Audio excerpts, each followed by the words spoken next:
2025, and I think I've alluded to a bringing up of this topic. I don't know how many weeks ago now, but I've teased it more than likely, and just a quick discussion. Part of this idea of managing what I've been enduring since my hospitalization in 2024 and navigating the control of my affliction in this case. In this case, the diabetes, insulin resistance, and what I've been doing to navigate the waters.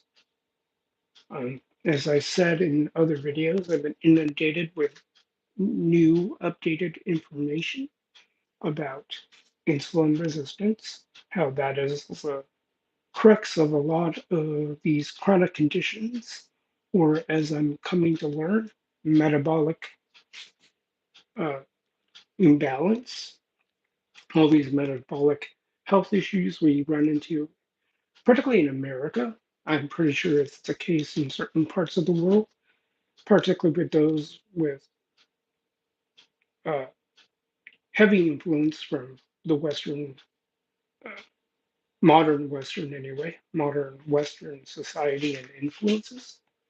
So, cutting to the chase, when I was discharged from the hospital, there were some shifts in both medication and prescriptions of how to monitor my diabetes. So, as I said, there's a shift in medication. So, when I was in the hospital, I had taken very traditional diabetes medication. So, I'll toss some names out there: glyburide, Jardiance. Since I was dealing with congestive heart failure, I was taking Entresto. I was taking uh, spironolactone. I was taking what else? And a statin. I was taking baby aspirin, and trying to remember the others.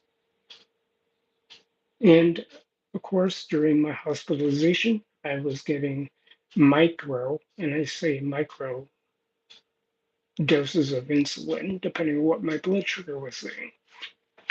So anyway, fast forward to the discharge. When I got to meet my primary doc, he got me on Ozempic. He took me off glyburide, and he then talked with me about using a continuous glucose monitor, or CGM for short. And amid all of those prescriptions, and I've told this to a lot of people, I said, my best investment and the best prescription I've ever gotten was the CGM. And of the last couple months, I tested a number of monitors. And I think I mentioned in other videos that a lot of the monitors, there are monitors out there you can buy over the counter, quote unquote, or through Amazon, namely the Abbott Lingo and the Dexcom Stelo. Those you can purchase via Amazon. You don't need a prescription. In my experience with both, Lingo is good for iOS users, Apple device users, and and mainly those who use iPhone. I tried using it with my iPad. It doesn't have near field communication or NFC. So user beware. Stelo is supported by Android and iOS. So those on Android phones, they can use Dexcom Stelo. The only thing I found wrong with it is that it does have a plus 20 delta between the actual finger stick reading and the Stelo Hey, not much. Just letting all my thoughts out. Um, Particularly with my management of diabetes there. Uh, so that's what I'm going to explain because I've been piloting a lot of tracking, a lot of tracking apps, devices. So, for example, I've been good. One of the things about the CGM life is it does teach you a lot about what makes your body tick, particularly depending on what carbs you ingest and when to eat. And this is where I don't want to be part of the big machinery because what you find in the big machinery and the literature feeding it is a lot of outdated information. So, one of the things, as far as using a continuous glucose monitor or CGM, it kind of helps you figure out what do I do for fun. Well, Gabe, I if I had my druthers and I could afford it, I would do martial arts. If I had the time, I would play computer games. Now, the thing with me with video games and uh, what I do for gaming, and whether that's on a console or my PC, a lot of what I'm finding is if you get me on a good time suck, there goes my day. At least that's my experience. So, so give me a good time suck, and you'll see me playing games until like wee hours in the morning.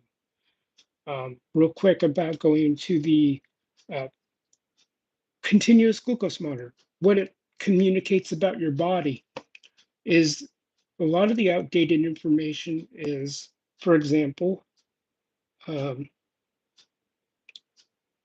eat. A lot of the old literature said, well, for those who are type 2, especially type 2 diabetics, you got to eat every so often.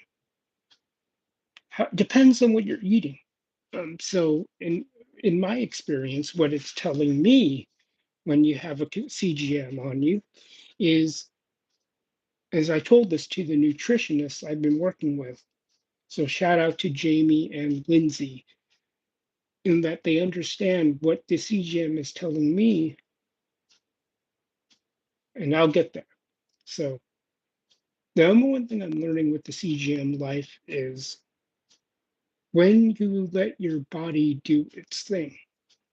Food, I'm very keto, I'm very carnivore. So as I've joked, I might have done in other videos. I joked about I didn't verbally declare going carnivore. It just happened. It just happened that way. It just because very it made too much sense. Why worry about the calculus involved with eating plants or vegetables? Whereas I just need a good ground beef, a good cooking oil. So in the case of Gabe, however many who genuinely want to just subscribe to what I have to offer, I'll answer that. I have no plans to do a pledge. Like I said in my other videos, goal setting is nice. It only gives me something to shoot for. So going back to food, the guts work, the leg work involved is cut down by going carnivore because I only have to worry about the quality of the meat. Hey there, good to see you, Ivan. Good to see you. So again, my guesswork, my legwork, it's find a good quality meat, beef, lamb. Be a little selective about chicken, bacon, which Dr. Ken Berry, look him up on YouTube. He had a short or a reel on Facebook in a way. He talked about the redneck olive oil that is bacon grease. So bacon, eggs, and I'm playing with egg yolks, minimal egg whites, because from what all the discussions are, the issue people have with eggs are the egg whites. Well, that's easy enough. Just favorite type of fruit, avocado. Oh, it's just a YouTube asking me to try a my favorite type of chicken. I like chicken thighs. Um, if I had to cheat, KFC's like a good nostalgic cheat, and I know that I've realized they do put sugar. So I would eat. I had a few treats from KFC, and I saw my blood sugar going up, and so I got to tread carefully. So going back to the CGM life, you just got to let the body do its thing, let it settle, because that's one of the things about outdated literature is you don't want to keep triggering your insulin response by eating so often, especially when you eat the wrong kind of food. So going back to the whole carbohydrates, it's not about it's not about carbohydrates in themselves. If you're metabolically healthy, sure, but at the same time, understand there are certain what is CGM, continuous glucose monitor. That's what I'm talking about.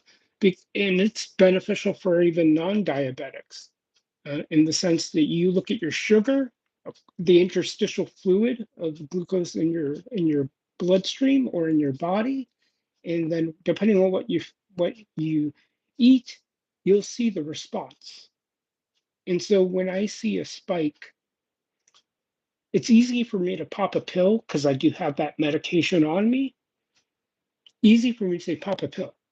But then I have to look at whether that number will stick and for how long. And what I've noticed in the last few days, it doesn't stick. So at least I can say, okay, I don't know if I'm completely metabolically flexible. Don't know that for sure. But what I can say is my body is working on lowering my number. So that kind of mitigates my need to be on uh, certain diabetic medication. And one of the things that I tend to do because I like to enjoy my food, I may uh, introduce a carb or two. So in terms of introducing the right carbs, if I have my druthers, I like my sweet potatoes. I like a good rice, white or brown. But the thing with brown, again with the gas and leg work, you have to do what's called a silk or a sprout. And depending on how patient you are, soaking and sprouting can take up to 3 days or more to get rid of what are called uh, anti-nutrients, phytates. And that's why I'm more or less carnivore if I remember to do that. Because again, I don't have to put in all that effort. I don't have to put in all that homework. You know what I mean? So that's one thing that I've been navigating. And since then, I only take two, three medications. One's a blood thinner, Xarelto, spironolactone I still take, and then a version of Jardiance. I still take that. So that's all I'm doing. The most common diabetic medication people are prescribed is metformin. I haven't had to pop that into my body in the last few days, particularly because are there days where I'm a little active? I work out, sure. So I fast. I do. What am I good at? Um, do you mind providing context there, Gabe? In terms of what am I good at? Or are you talking about gaming? Because I know you asked about gaming. Dieting. Um, I'm Well, as far as fasting goes, I do I push myself, and that started back in August. I think August already when I had to do fasting blood work, which was like a 12-hour fast. And then it got me to think, like, oh, like my favorite thing. Well, tinkering with technology is one of my favorite things to do. I think I do enough. Um, for those who may have been perusing my channel, I did put out some things historically on Linux, and I know a lot of people uh, are lamenting the end of life for Windows 10. I'm indifferent. All I know is I'm an early adopter of sorts. So I did test out and I played with Windows 11. I do have a Windows 11 partition on my system, but I rarely have gone into that. If I do go into my Windows 11, it is just to keep it up to date, and then I usually just reboot my machine and I go back to Linux. Um, Martial arts, I like playing around with martial arts, meaning I don't treat it too seriously. Uh, Meaning there's a point where you get serious and you train in earnest, and you can have a certain attitude about it. But I'm at a point in my life where I like to play with ideas, play with principles, play with drills. And so that's where I'm at in my martial development. Are there times where I have to be super serious? Sure. When I'm training and I'm embarking on a workshop this weekend, it's a full workshop. It's going to be scheduled 9 a.m. to 4. That's going to be where I'm going to be serious. And knowing the people I've been rolling with or been working out with, they like to have fun. They're nerds. You'd be surprised where, believe it or not, the new guy who's taken over for James Zager at Tactical Response, he's as nerdy as they come. I know for the channel he puts out very important content there, but if you give him the door, he'll walk through the door talking anime. I would love to have Joey talk with Brandon, the anime guy. But um, and then also I like my languages, and I got to put myself on a stream one day where I'm going through my Rosetta Stone lessons. And I do want to get back to Japanese, getting better at that because that language in itself fascinates me. All languages fascinate me. So that's just a bit of my interest. And nerding out on health and nutrition, what I've been doing lately, it fascinates me. Everything I'm doing is fascinating to me. And that's why I'm thankful. And so I talked about gaming numbers, and that's a danger. It's easy to do. You can play with the numbers game. Like right now, if I were to check my reading on my CGM, my numbers were in the hundreds. That's one of the reasons why I haven't felt the need to utilize metformin or even berberine that I've been using as an alternative, is that my numbers have gotten to a point where they somehow, my body seems to be responding, especially when I've been very committed to eating keto, carnivore, paleo, whatever. I do introduce a vegetable here and there, but for the most part, I'm more or less carnivore. And I appreciate guys like Dr. Chafee, Dr. Baker, Dr. Ken Berry. They'll extol the virtues of a very proper human diet, as he terms it. So, am I live in another app? No. Now I'm walking through another door you're opening there, Gabe, which is why do I choose certain platforms? So, real quick about Facebook. I came across the updated information through Facebook Reels, but every time I look into a different page on Facebook, I check to see if they have a YouTube page. if they have a YouTube link, and more often than not, they do because Facebook, for me, it's it's it's a place where I actually communicate in groups. YouTube, it's not that way for me. And so YouTube has its place for me. And sure, it has a place for certain people, for certain things they want to get done. Facebook, I usually just comment on posts in groups and pages, and I like looking at various photos. But other than that, I'm barely on Twitter or X. I call Twix. I'm barely on that. I'm barely on Instagram, although what Instagram has been for me and still is, I post a good photo with a good filter and a good effect. That's it. I'm not interested in stories or threads. Uh, YouTube, I, I use it as a place to view videos and comment during live streams because it's not every day you get to be part of the peanut gallery and you're actually a live participant in a live stream.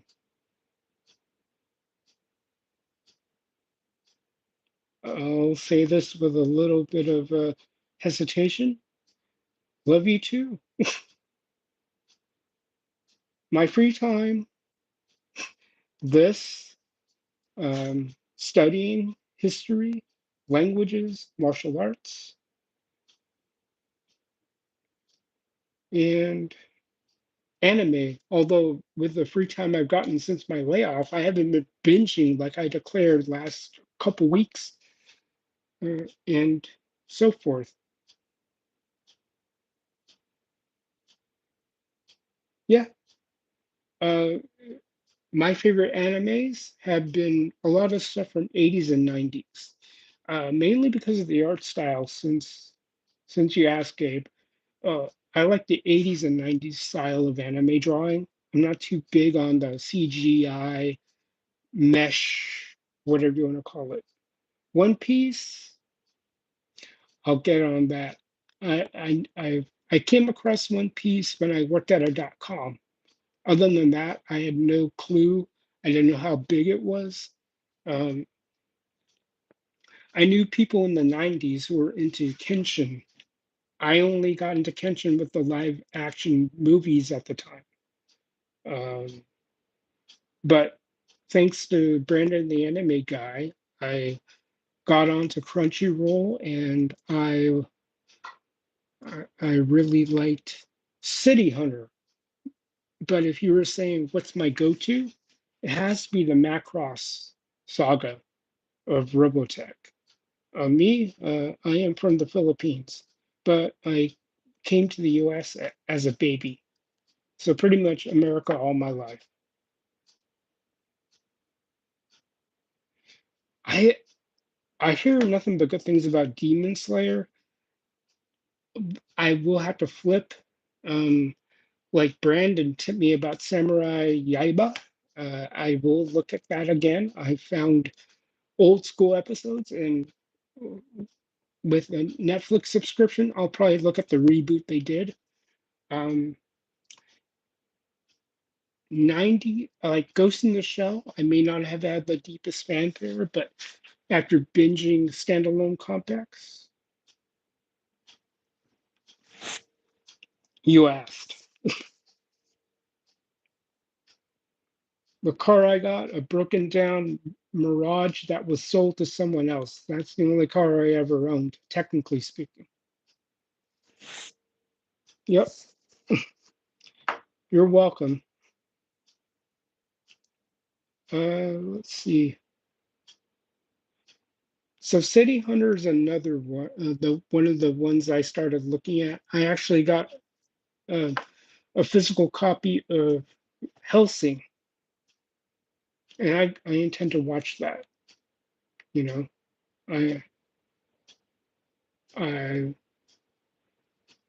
then what else? I did watch some other anime on Netflix back in 2020 when I was laid off for the pandemic. See ya, Gabe. Hope you have a good day. and I have some things to do at my friends. So I'm probably going to do another one when I have availability.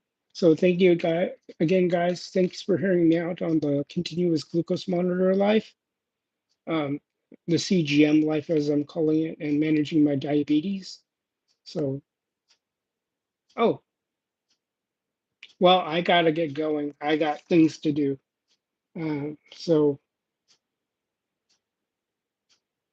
oh, okay. Yep. But again, thanks, guys, for listening to me, hearing me out as I navigate my recovery and the insights I learned from it. And so, again, part of this change in the medical scene is just updating yourself with the information and be mindful of your ability to have informed consent. Gabe, I'm sorry, I gotta go. I'll probably do another live in the next couple of hours. Again, just dumping head to paper. Okay? Catch you all later. Oh, Gabe, real quick, congestive heart failure exacerbated by my diabetes, insulin resistance. Uh, that's what I've been wrestling with. So I'll probably touch on more in the next couple of hours, whatever free time I have. But I got some things to do. Promised one of the residents I would make sure he's taken care of. All right, peace out, guys.